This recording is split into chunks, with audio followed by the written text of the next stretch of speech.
I'm in a garden just a couple of kilometres away from the ocean on the northern beaches of Sydney. And if you like your tropical style plants with lots of bold foliage, this garden has got some absolute rippers that are well suited to growing in many other parts of Australia. Strelitzia nicolai, the giant bird of paradise, always makes a statement, but be careful where you plant it. They can get massive, around 6 metres by 10, and may need some pruning. These leaves belong to the variegated shell ginger Alpinia zorumbit, not an edible variety but closely related, with a beautiful flower in late spring and summer. Easy to grow in sun or light shade in a reliably drained soil.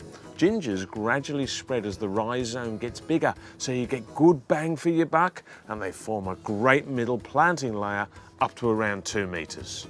If you want some edible action, bananas scream the tropics, and they're good to grow as far south as Sydney and Perth. Trev's got some of these in his garden and they're thriving, but that's because he's the James Bond of the banana growing. There are lots of excellent philodendrons, and there are 2 in this garden. The larger Bipinnatifidum and a dwarf variety Xanadu, an excellent landscape foliage plant that grows to about 1 metre by 1 metre. Both good in full sun through to light shade, and like a drink in spring and summer. Location? Most of the warm bits north of Bass Strait.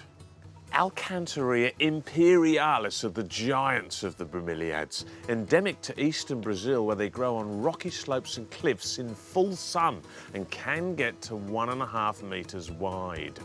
Excellent drainage is essential, full sun to light shade. Be careful though, new plants can burn if not sun hardened. What a statement they make. They're tough and they don't mind it a bit rough.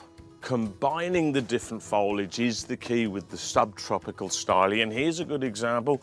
We've got the ginger, beautiful. Up here, cordyline rubra, giving us a splash of colour, and over here, one of my favourites, it's the traveller's palm, Ravenila madagascariensis. It's native to Madagascar, does well in the warmer parts of Australia as long as it's got the drainage. In fact, it grows well in many warm parts of planet Earth, but no good on Mars, Jupiter or Saturn, and definitely not Uranus.